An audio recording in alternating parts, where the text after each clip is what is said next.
Good, ben, je suis content de te recevoir dans mon bureau, Mathieu, pour Ouais. notre petit podcast qu'on voulait faire aujourd'hui. Je voulais parler, en fait, de toutes les problématiques qu'on pourrait avoir là, au niveau du toit, de l'entretoit, la ventilation. Je sais que tu as une expertise au niveau des toitures. Ouais. Fait que je voulais prendre le temps d'en discuter avec toi parce que on est pas mal dans le moment là, où ça commence à geler, faire de la glace, faire des pics, puis tu vas pouvoir nous expliquer un petit peu qu'est-ce qu'il y en est. Ouais, dans le fond, un petit peu, mon background, c'est que je suis inspecteur en bâtiment. Mais avant d'être inspecteur, j'étais charpentier menuisier. Et avant ça, j'étais couvreur. Donc, je suis un expert, je détiens une expertise au niveau des entretoits, ventilation d'entretoits et les toitures. Fait que je fais de l'expertise pré-achat, mais je fais aussi de l'expertise en toiture et entretoit. Dans le fond, fait que ce que je fais, c'est que également, là, j'ai mes formations tout à jour au niveau des toitures, de la ventilation d'entretoit. Je suis au courant de tout le code. Je suis vraiment à jour là-dessus.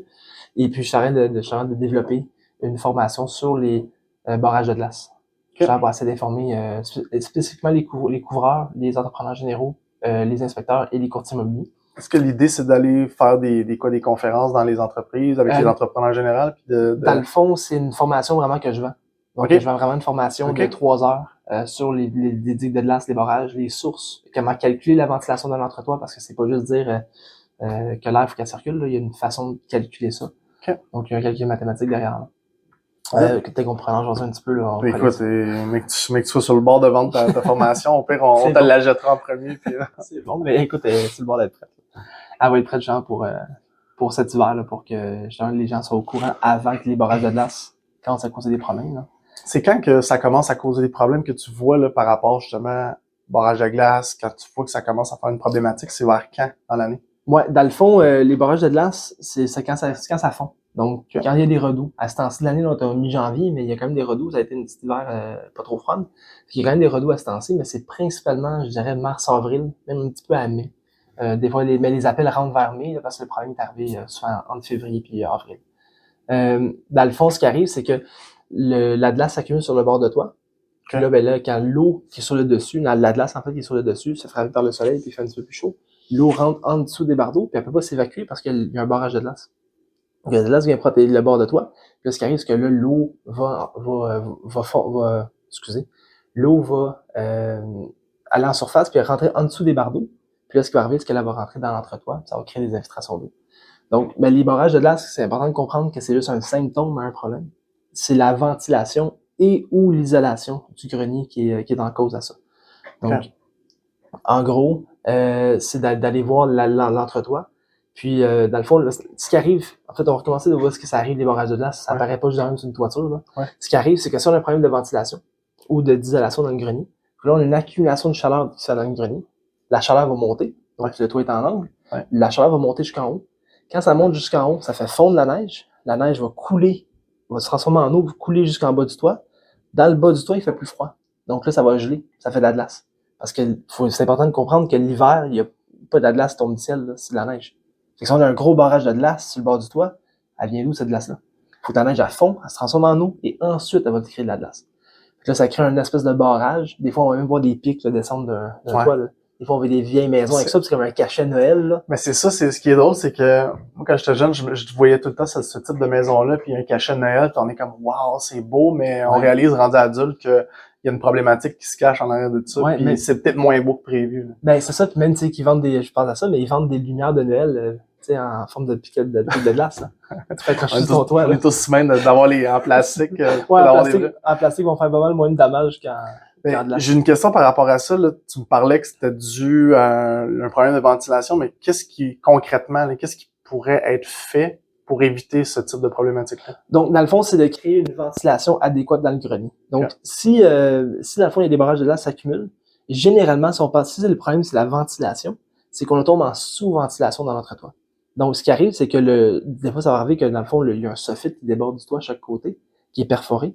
L'air rentre par là pour aller jusqu'à une cheminée qui est en haut, qu'on appelle souvent un ventilateur d'entretoit, en fait. C'est un maximum. Ouais, un maximum, c'est une marque. Donc, c'est pas en nommer une, il y en a plusieurs, là. Mais tu sais, c'est comme si on dit un Kleenex, mais c'est un papier mouchoir. C'est le même principe. Dans le fond, fait que là, ce qui va arriver, c'est que l'air va rentrer par le bas du toit, aller jusqu'en haut, puis s'évacuer par le maximum. Par le ventilateur d'entretoit. Dans le fond, ça fait une circulation d'air, puis normalement, le grenier devrait être à peu près la même température qu'à l'extérieur. Donc, s'il fait moins 10 dehors, dans le grenier, on devrait être autour d'un moins 8 mettons. Parce qu'il y a une légère perte de chaleur qui se fait de la maison, c'est normal. Mais par contre, ça arrive des fois des greniers que je monte là, il fait moins 20 dehors, je rentre dans le grenier puis il fait près 8 degrés. Là. Fait que c'est sûr que ça va causer des problèmes. Je suis en t-shirt puis je suis bien. Là. Parfois, aussitôt que ça neige sur le toit, tu le vois que ça se transforme en eau. Parce que c'est comme si de la neige tombe sur l'asphalte chaude. Là. On le voit là, tout le temps quand il y a une accumulation, c'est gazon, mais pas sur l'asphalte. On a la même chose avec le toit. Exactement. Mais tu sais, même des fois, les rues, il va y avoir de la neige, puis ça prend une journée, 2 journées à peu près, puis là, l'asphalte, avec le soleil, ça réagit, puis ça fait plus chaud. Ouais. Fait que c'est même principe sur un toit, ça prend une journée, des fois 2 journées à créer. Fait que quand je roule en auto, moi, je les vois toutes une par une, les maisons. Puis je me demandais, tu fais à peu près combien de dossiers hebdomadaires quand on a une problématique, là, justement, avril-mai, tu parlais, là. Ouais. Avril-mai, ça tombe un gros rush. Je dois en faire à peu près un 4-5 par semaine, là. Des infiltrations d'eau par digue de glace. Puis même que, tu sais, 4-5 par semaine, puis ça, c'est constant parce que maintenant, on peut pas tous les faire dans la même semaine. Fait que ça, c'est constant, je te dirais, jusqu'à peu près septembre, octobre. OK. Que les appels, ils rentrent sans arrêt à cause de ce problème-là qui a coulé. Quand tu décèles le problème, là, quand tu leur fais un rapport, tu leur montres un rapport, j'imagine, quand tu viens leur présenter ça, ton rapport d'expertise, quand tu leur présentes, souvent, ça l'amène à quoi? Quelles sont les modifications qu'ils peuvent apporter pour régler le problème? Dans le fond, chaque situation va être différente.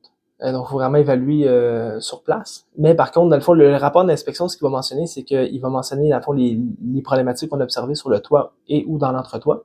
Et puis, par la suite, il va y avoir les correctifs à apporter. Donc, avec un rapport d'expertise, la différence, dans le fond, c'est que soit les gens vont dire, ben, j'ai appelé un couvreur, ben, ça a coulé. Ouais. C'est pas pour dire que les couvreurs sont méchants, là. Il y a une problématique là-dedans. On est mieux d'appeler un inspecteur qui est neutre, un inspecteur expert qui est neutre. Parce que moi, ce que je vais faire, c'est que je vais faire un rapport qui va donner, dans le fond, les correctifs à apporter au client. Puis là, ben, il peut prendre ça puis l'envoyer à un entrepreneur puis dire, écoute, corrige-moi cette liste-là, pas plus, pas moins. Ouais. Des fois, les couvreurs, il peut avoir certains problèmes avec un entrepreneur parce que l'entrepreneur, des fois, certains entrepreneurs, je veux pas généraliser, je veux pas dire qu'ils sont tous comme ça, mais certains entrepreneurs pourraient justement dire, ben écoute, faut refaire ton toit parce qu'il est dû, quand c'est pas le cas.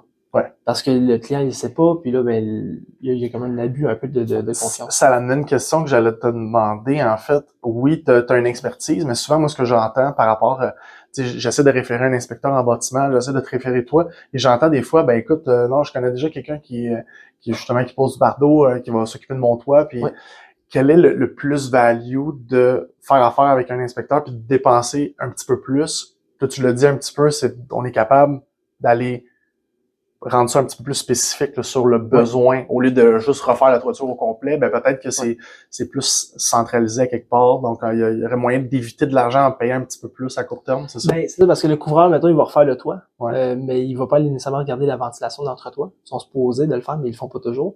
Puis encore moins, ce qu'ils vont pas voir, c'est l'isolation, le pare-vapeur. Puis les calculs de ventilation, ils les connaissent pas vraiment de ce que je vois à date, là, depuis 4 ans. Là. Ils connaissent pas vraiment ça en général.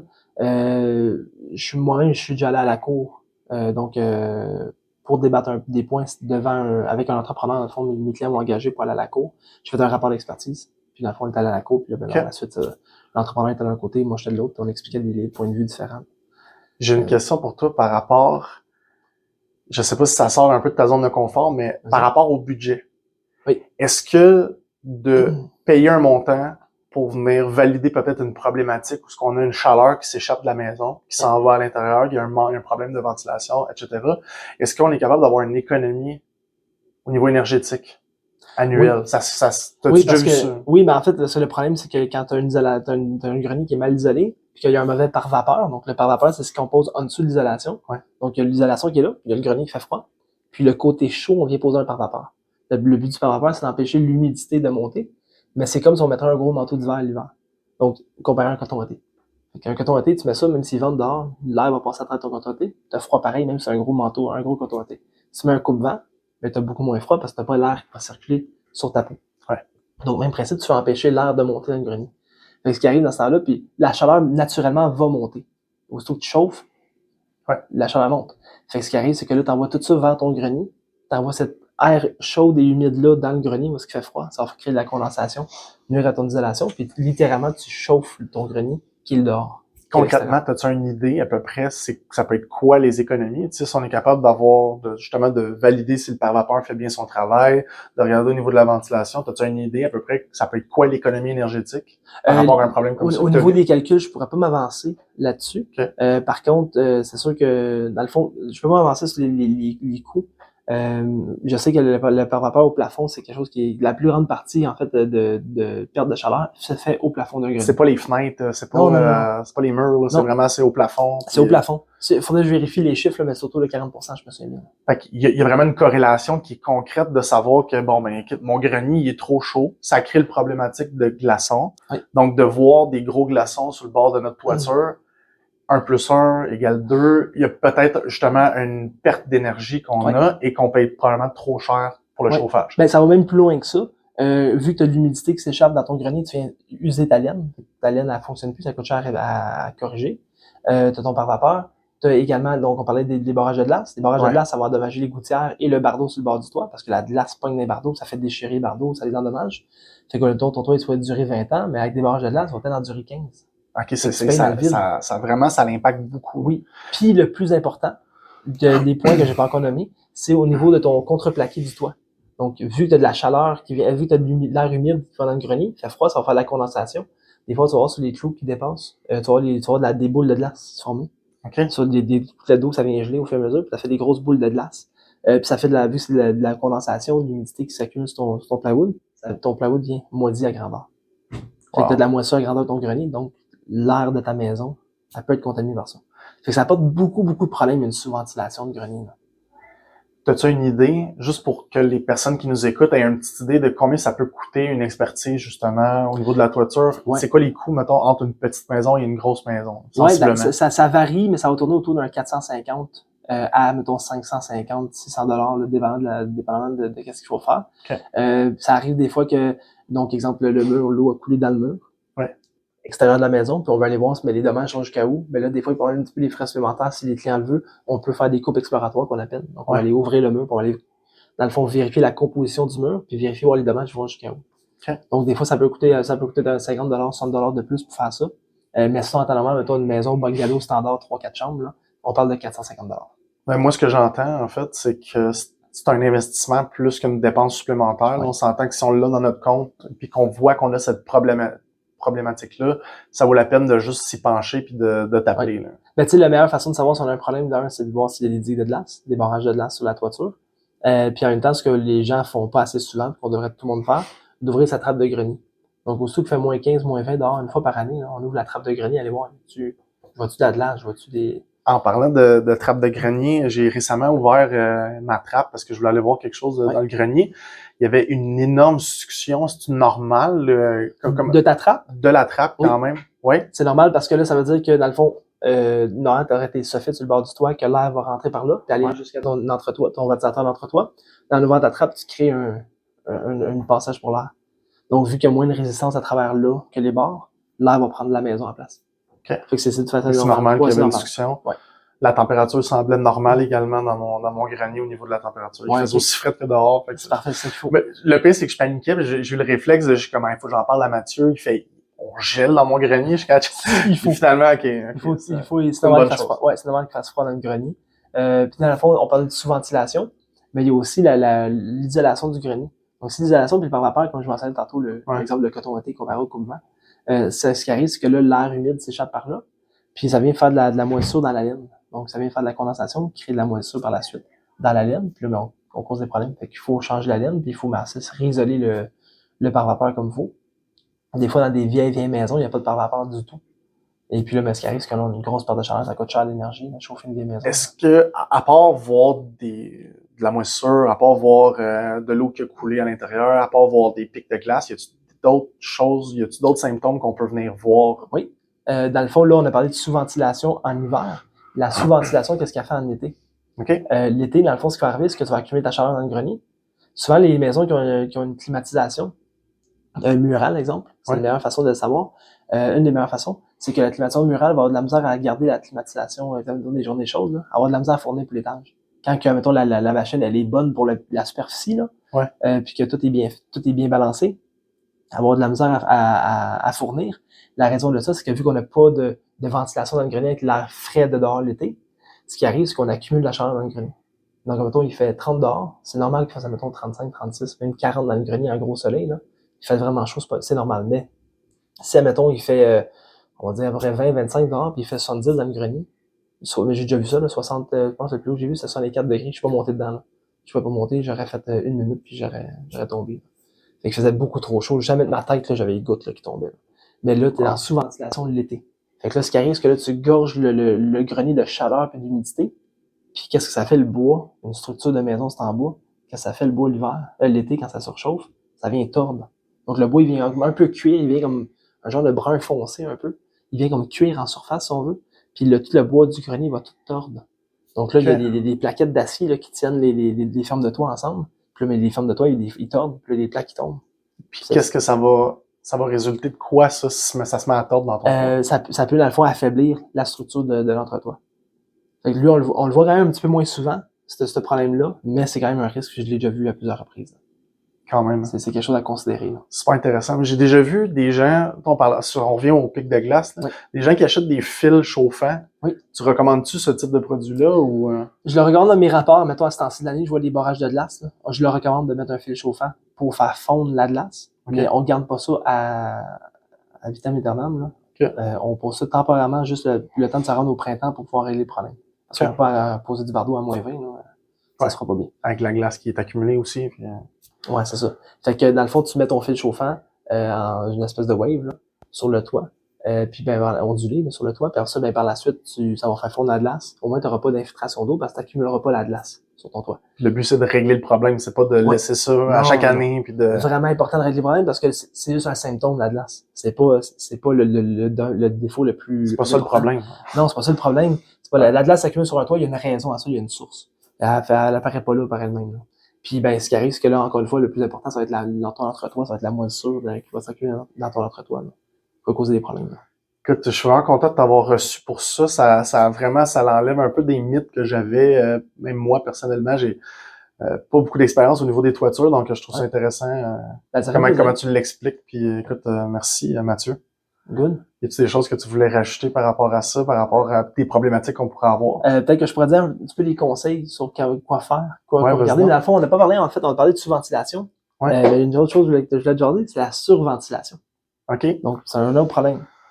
J'ai eu un cas dernièrement avec la garantie de construction résidentielle, la GCA. Okay. Et puis, ce qui est arrivé, c'est que le technologue, je crois que c'est un technologue là, qui était dans le dossier, on s'est un peu obstiné, si on veut, parce qu'il disait que la maison était en surventilation, puis que ça causait pas de problème, tout était beau. Okay. Puis là, moi, j'ai vu ça dans son rapport, ça me met j'ai des sueurs, là, je capotais, là, qui écrivent ça dans son rapport, tout était beau. La surventilation, ce qui arrive, c'est que ce qui arrive, dans le fond, c'est quand tu as trop de ventilateurs d'entre toi sur ton dessus de toi, dans le fond, c'est lui qui dicte la ventilation. Donc, ce qui arrive, c'est que ton ventilateur qui est en haut, l'air va frapper dessus. Ça va faire un effet de cheminée. Puis là, ça va tirer l'air, aspirer l'air du grenier. Quand le vent frappe dessus. Fait que là, ce qui arrive, c'est que là, il en fallait un maximum, dans le fond, c'est la marque maximum qui était là. Ça en prenait un, parce qu'un va fournir pour 1000 à 1200 pieds carrés de superficie habitable. De superficie isolée, pardon. Il aurait fallu juste un. Il en fallait juste un, il y en avait deux. Fait que là, tu tombes pour un grenier qui devrait faire 2000 à 2400 pieds carrés de plafond isolé. Ce qui est vraiment gros, là. C'est une grosse maison, 2400 pieds carrés, là, d'isolation. Fait qu'à 1000 à 1200, on parle plus d'une maison, tu sais, un bungalow, là, 4 chambres, mettons, là, ça tourne autour de ça, 800 à 1000. Okay. Fait que, bref, ça en prend un sur l'entretoit, il y en a deux. Là, ce qui arrive, c'est que la surventilation va se créer. Ça veut dire que quand les deux autres vont chercher à tirer de l'air un peu comme une balayeuse, là, ce qui va arriver, c'est que l'air qui rentre par les soffites, elle est saturée. Donc, elle peut plus rentrer plus d'air. Fait que physiquement, il y a une espèce de tir qui va se faire. Puis, ce qui peut arriver, c'est que ta trappe de grenier, elle peut lever. Avec ça, donc ta trappe de grenier peut lever parce que ça va faire une espèce de succion. Puis, si ton pare-vapeur au plafond, il est pas étanche à quelque part parce que t'as posé des fils, t'as mal scellé ton trou autour des fils ou t'as un tube de plomberie qui passe, peu importe. Ouais. Ce qui arrive, c'est que là, l'air humide et chaud va tirer par là, va s'aspirer, puis la condensation va être dans ta laine. Elle va venir, pas modifier, mais elle va venir trouver les trous à travers le pare-vapeur. Quelque part, il va passer, puis c'est sûr qu'il y en a un ou deux à quelque part, c'est impossible d'être parfaitement scellé. C'est ça, je savais pas où qu'on s'en allait avec le, ben oui, si ça tire trop, puis là, je viens de comprendre, c'est le pare-vapeur, aussitôt qu'il y a quelque chose qui accroche, il y a une faiblesse moindrement, puis tu tires trop. Oui. tu couvres comme si la maison était beaucoup plus grande que prévu, ben Exact. tu te ramasses avec une problématique. Oui. Là, j'imagine que s'il y a un problème avec le pare-vapeur, là, t'as la problématique l'hiver qui arrive, que là, ben là, t'as une fuite dans ton pare-vapeur. À long terme, oui, ça va devenir un problématique. Dans le fond, ce qui va arriver, c'est que dans les premières années, mettons 1 an, 2 ans, même 5 ans, 10 ans, probablement que tu n'auras pas de dommages. Ouais. Mais dans 20 ans, 25 ans, soit quand tu vas vouloir vendre ta maison, mettons, là, tu tombes à l'inspection, puis l'inspecteur lève la laine à 2-3 places, puis la laine est noire dans même autour d'un fil. Mais il y a un problème de ventilation. Il y a un problème de pare-vapeur non salé. C'est dû au fait qu'il y avait... C'est ça, c'est dû à 2 problèmes. Un, le pare-vapeur n'est pas salé, puis de 2, ben, il y a une aspiration qui se fait. Dû au fait pourquoi que le pare-vapeur, probablement, il est plus scellé. Ouais, c'est ça. Ben, ça pourrait, oui. Pareil. Ben, c'est ça. Fait que, tu sais, il y a plusieurs choses. Fait que la sous-ventilation, c'est le problème qu'on voit le plus souvent. C'est lui qui cause le plus de dommages, surtout à court terme. La surventilation va causer des problèmes, parfois, mais à long terme. Y a-tu de la surventilation que tu peux faire, que tu peux avoir dans une maison, mais que t'as pas 2 maximum ou 2 ventilateurs, là? Dans le fond, ce que tu peux avoir aussi comme, mais en fait, pas une surventilation, mais je dirais plus une mauvaise ventilation, ça m'apporte à ça. Je le vois souvent à l'inspection. C'est que normalement, tu aurais l'air qui rentre par les soffits. Ouais. Des fois, tu vas avoir des maisons qui ont des grilles de pignons qu'on appelle. Donc, dans les triangles, de chaque côté, là, il y a une espèce de grillage chaque côté. Ça, quand on pose un maximum sur le toit, là, on vient poser la cheminée sur le toit, il faut les boucher, eux autres. Le courant qui vient poser le maximum devrait boucher les grilles de pignons qui sont dans le haut du triangle du toit. Puis la raison de ça, c'est que tu veux forcer l'air à rentrer par le soffit pour venir ventiler le toit complet. Parce que là, ce qui arrive, sinon, c'est que l'air va, encore une fois, l'air va prendre le chemin avec le moins de résistance. Donc, il va prendre les côtés. Fait que là, ton haut de toit, le premier 4 pieds va être bien ventilé, là. Fait que là, l'air va rentrer chaque côté, va aller jusqu'au maximum. Fait qu'au lieu d'avoir l'air qui rentre en bas, puis venir ventiler ton grenier en entier. Fait que ça aussi, ça peut être un autre problème qu'on voit, là. Je vois ça assez souvent, là. Fait que, qu'est-ce que tu recommandes concrètement aux gens à part de... Est-ce que tu recommandes aux gens de faire des inspections avant qu'il y ait une problématique? Comment tu vois les choses? Est-ce que avant l'achat? Ouais, ben, une inspection pré-achat. Ça, je comprends pas les gens qui tu fais-tu des expertises? Là, on parle de pré-achat, mais y a-tu quelqu'un qui pourrait dire, écoute, moi, ça, j'ai vu que ça, c'était une problématique. Quand t'achètes une maison l'hiver, j'aimerais ça que faire une inspection globale de la maison. Donc, j'imagine qu'il y a un frais pour ça. Puis j'aimerais ça une expertise de la toiture parce que je veux m'assurer de ça, pour soit être capable de négocier le prix ou d'avoir vraiment une image claire de qu'est-ce que j'achète. Oui, en fait, c'est drôle, tu me poses la question, mais oui, il y a à peu près, je pense, 3 semaines, je l'ai fait une. Ça fait peut-être 2 par année, là, de ça, là. Qu'on fait une inspection pré-achat. Mais là, le cas de cette maison-là, c'est qu'il y avait une infiltration d'eau. Puis que l'infiltration d'eau, ça faisait 1 an qu'elle n'avait pas été réglée. Donc, le client se demandait, elle va jusqu'à où les dommages de cette infiltration d'eau?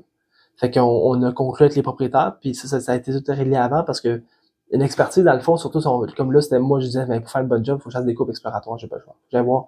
Après achat, on s'entend c'est rare qu'on coupe, là, parce qu'on s'entend, tu fais une offre sur une maison, puis tu t'en vas. C'est ça, tu fais des trous dans les murs, puis finalement, tu l'achètes pas. Ouais, finalement, on ne tente pas, il y a des trous partout dans le job, dans la maison. C'est pour ça que c'est extrêmement rare qu'on va faire ça.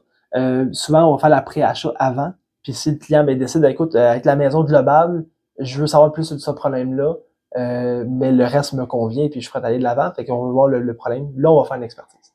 Ou ça, dans les rapports, on va recommander une expertise à l'acheteur pour vérifier tel ou tel problème, un problème spécifique. Mais moi, j'ai en fait de l'expertise. Des fois, ça arrive qu'on fait les deux en même temps parce que les propriétaires sont d'accord aussi. Des fois, les propriétaires se disent, oui, comme là, c'était le cas, elle dit oui, elle dit un an que ça coule. Elle dit, j'ai fait venir 2 personnes, ils n'ont pas réglé le problème.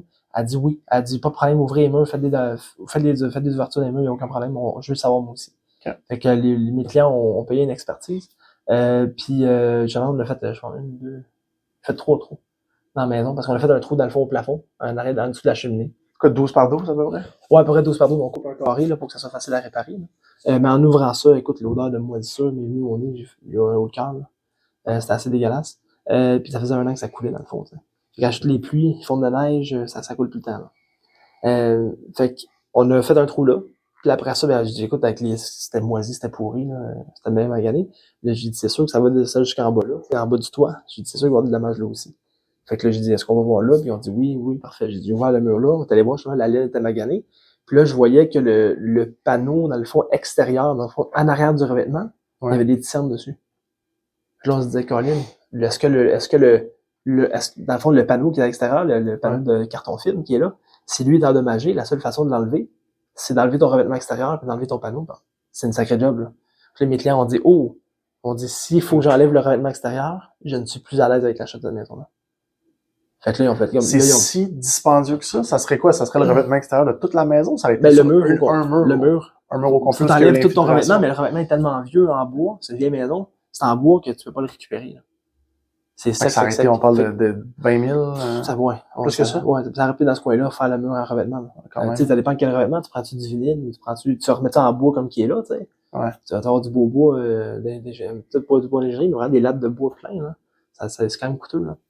Fait que là, ils ont dit, autant mieux, on n'est pas à l'aise avec ça, puis on n'a pas goût de faire ces travaux-là. Fait que là, les propriétaires d'accord, on a fait un autre trou dans le mur plus bas, pour aller voir l'état, puis finalement, le panneau carton fibre, ce qu'on voyait, il y a un léger cerne, mais je voyais pas de moisissure, je voyais pas de pourriture. Ça avait l'air correct, là. Fait que si on règle le problème là. Ouais, si on règle le problème là, tu devrais être correct, il devrait pas avoir de problème là. Good.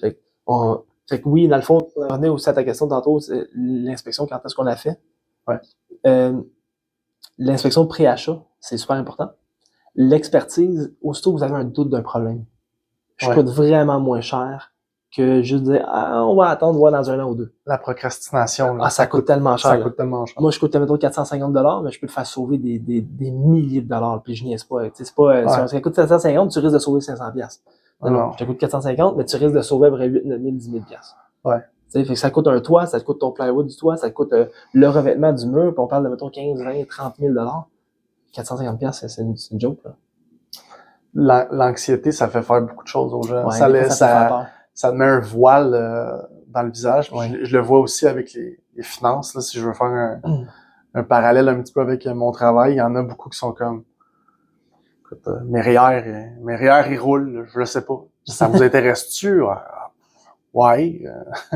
Tu sais, si tu vois qu'il y a comme il y a une distance, ils veulent se créer une distance parce que soit qu'ils sont pas à l'aise, soit que c'est tabou, soit que c'est très quand c'est flou là pour les gens, puis c'est pas précis, qu'il y a pas un intérêt comme 100% là dans le domaine de l'immobilier ou des finances là, on le voit qu'il y a comme une distance qui se crée avec les personnes. Fait que j'imagine des fois les gens ils voient peut-être quelque chose qui a un petit red flag. C'est un peu comme quand tu commences à être en couple, là, il y a un petit red flag qui allume là, mais tu te fermes les yeux puis ça va bien aller, tu sais, t'es propriétaire, nouvelle maison, il y a une problématique là, tu te dis non, puis là tu laisses les choses étirer. C'est là que ça peut vraiment coûter cher, donc ça vaut la peine de au pire t'appeler puis de poser des questions. Toi, j'imagine que t'es à l'aise avec les clients de leur dire écoute, moi je ferais ça. Appelez-moi si vous voyez ça, je m'en viens puis on fera Oui, en fait, j'ai reçu ça fait 2 fois que tu me parles de ça, mais oui, j'ai un client qui m'a appelé la semaine passée. Puis il a sauvé mes frais justement. Moi, j'avais estimé à 595 plus taxes pour mes déplacements, mes travaux, parce que de la façon dont il m'expliquait, je doutais d'un certain problème. Puis là, j'ai dit écoute, avant de m'appeler, là, parce que c'est soit quelque chose de très très grave, ou soit c'est une niaiserie. C'est un des deux qui va causer ce problème-là. Fait que là, j'ai dit va voir dans ton grenier. Puis il y a un ami qui est charpentier menuisier, fait qu'il est allé voir, puis elle m'a envoyé une photo, je pense il y a 2 jours. Puis justement, ce qui est arrivé, c'est que finalement, c'était juste le ventilateur de la salle de bain, le tuyau était mal connecté. Fait que l'air humide de la salle de bain, ça allait dans le grenier. Ça fait fondre la neige, puis ça a causé des problèmes. La condensation s'est accumulée. C'est une niaiserie de juste remettre du tape, puis de changer la laine qui est endommagée, mais tu sais, c'était pas grand chose. Relativement, c'était moins pire que prévu. Simple, ouais, c'est pas mal moins pire que prévu, parce que c'est soit ça, ou soit que c'était un problème d'infiltration d'eau du toit, mais là, c'est une maison qui venait d'acheter, ça tombait en risque caché, tout ça, fait que ça peut être compliqué au niveau de l'inspection, il fallait faire une bonne inspection vraiment complète pour éclairer tous les points. Mais là, j'ai dit, c'est ça, ces deux-là, fait que j'ai dit, va voir ça avant. Si c'est ça, ben regarde, tant mieux. J'ai dit, si t'as un doute ou quelque chose, mais appelle-moi, puis je viendrai voir. Comme de fait, il y a 2 jours, elle m'a envoyé une photo, puis c'était juste le truc de ventilateur mal connecté. Ils ont sauvé de l'argent, puis ça me fait plaisir tu sais, je cherche pas à avoir un contrat absolument pour rien. Tu sais, ça, c'est une chose, c'est un fait avec toi, là, c'est pour les gens qui te connaissent, là, c'est sûr, si vous écoutez le podcast et vous avez jamais entendu parler de Mathieu, vous allez probablement l'apprendre à le connaître si vous écoutez les podcasts, mais, tu sais, c'est la raison aussi pourquoi on fait les podcasts, pourquoi on a fait les conférences dans le passé, pourquoi on fait des capsules informatives, c'est beaucoup plus pour aller aider les clients que de la visibilité, là. Tu sais, l'idée, c'est vraiment d'aller spread de l'information, on veut vraiment partager avec le plus de gens possible parce que c'est la raison principale pourquoi on a créé le groupe à la base. Moi, je voulais être le conseiller que j'ai pas eu quand j'ai acheté ma première maison. Toi, tu voulais être la personne qui est capable de sauver une transaction, qui est capable d'aller aider le client, de dire, écoute, d'être neutre dans une transaction, d'arriver puis d'aider vraiment concrètement. C'est ça. On a toute cette vision-là dans le groupe, donc je pense que ça démontre bien aujourd'hui Ouais, Des mais tu sais, petits trucs. même que des fois, je fais des inspections, puis que c'est plate, mais des fois, ça marche juste pas, l'inspection, puis les clients sont pas intéressés par la maison parce qu'il y a tel problème, puis Ouais. ça arrive. Puis je le souhaite jamais parce que c'est vraiment plate de payer une inspection, puis tu sais, il faut retourner trouver une offre d'achat, visiter des maisons, faire une offre d'achat, il faut retourner encore dans le processus. Quand t'es rendu à l'inspection, c'est comme la dernière chose avant que, généralement, c'est comme la dernière chose avant d'acheter la maison officiellement, tu sais. Ouais. Puis, ce que je propose tout le temps aux gens, c'est que ceux qui veulent faire affaire avec moi, ça me fait plaisir. Tu peux toujours m'appeler, m'envoyer une photo par message texte. Puis Mathieu, j'ai vu sur la fondation à la maison que j'ai visité. Je l'aime la maison, mais ça me tracasse un peu ça. T'es capable de me guider un petit peu. On s'enligne-tu vers quelque chose de grave ou non? Puis si je peux t'aider avec une photo puis une discussion au téléphone, ou un FaceTime pendant que t'es sur la maison puis je suis disponible, ça me fait plaisir. Mais j'imagine que tu as plusieurs aussi courtiers immobiliers qui te réfèrent de cette façon-là. Oui, ça arrive des fois des courtiers qui m'appellent. Puis ils disent, Mathieu, je suis en train de visiter avec un client, on a une fissure à telle place. Ouais, c'est ça. Qu'est-ce que t'en penses? Puis, Ouais. oui, ça me fait plaisir parce que d'un, le courtier, s'il fait une offre d'achat sur une maison avec le client, il sait déjà que ça, c'est un problème grave, le client en veut pas, mais tout le monde perd son temps. Puis tu vas aller au vendeur. Les clients dépensent une inspection pour rien. C'est plate. Ouais. Et tu sais, si tu peux comme filtrer des fois une maison ou deux, parce que attends, ça accroche, puis on sait déjà que ça passera pas en inspection avec la tolérance de risque au client, ben Ouais. t'es souvent de passer à une autre maison. C'est là que ton expertise vient faire une différence par rapport à tous les autres inspecteurs en bâtiment que moi j'ai déjà connus, que j'ai vu. Le fait d'avoir une expertise également au niveau des toitures, ben là aujourd'hui on est capable de donner l'information un petit peu plus précis, puis de voir toi quand tu viens faire une expertise, c'est quoi la différence, puis le plus-value vraiment que tu donnes. Fait que, écoute, je suis vraiment content d'avoir pris le temps aujourd'hui de discuter de ça avec toi. Oui, merci. C'est une bonne idée ce sujet-là. Je pense que c'est quelque chose que les gens ne connaissent pas assez. Ça cause tellement des problèmes, là, la ventilation dans le trottoir. J'ai l'impression qu'on peut, chacun de nos domaines, dans le groupe des intervenants immobiliers, on pourrait faire 1001 podcasts sur chacun de nos domaines. Là, on a parlé environ une demi-heure, environ une demi-heure de seulement les pics de glace, tu sais, puis la ventilation. C'est seulement une petite partie des entretoits. C'est minime, là. Il y a plein de choses dans les entretoits qu'on peut parler, tu sais. Puis ça, c'est une chose. Tu as une expertise à ce niveau-là, mais je veux dire, on pourrait parler 100 heures de fondation, des revêtements extérieurs, des prises électriques, on pourrait parler du filage électrique. Mais je pense qu'on va voir à travers aussi des sujets. Écoute, dans 10 ans, d'après moi, on va avoir fait le tour. Donc, ceux qui nous suivent là, vous allez être bons. Hein. Dans 10 ans, il va rester à domotique à faire. On va être dans le metaverse, on va faire des inspections virtuelles. C'est bon. Hey, c'est une question rapidement, c'est un petit peu farfelu, mais tu vois-tu... Je suis pas super à l'aise avec le domaine là, de tout ce qui est virtuel, mais il y a des gens déjà qui disent que d'ici 10 ans, 15 ans, 20 ans, il va y avoir des courtiers immobiliers dans le metaverse. Est-ce que tu vois, toi, qu'il va y avoir des inspections? Peut-être, écoute, cette maison virtuelle que tu achètes en ce moment, il y a des bugs. Est-ce que tu crois que ça s'en va là? Écoute, faudrait que je connaisse le collage, je pense. Faudrait que je apprenne à coder. Ça n'a pas de bon sens. C'est fou. On s'en va, je sais pas. Est-ce qu'on s'en va là? Est-ce qu'on s'en va pas là? Écoute, aller faire une formation en informatique, là. Je vais commencer par copier-coller, là. Moi, je pense par ça. Je pense faire moins que l'Internet, les orties. Dans 50, OK, je peux comprendre peut-être dans 50 ans qu'on est rendu, mais dans 10 ans, 15 ans, j'ai de la difficulté à voir qu'on est rendu complètement dans un monde virtuel, là, de faire des achats. Petite parenthèse, là, qui est même pas rapport à nos domaines, là, mais il y a 15 ans ou 20 ans, tu pensais-tu vraiment que t'allais avoir un téléphone cellulaire dans les poches? Puis...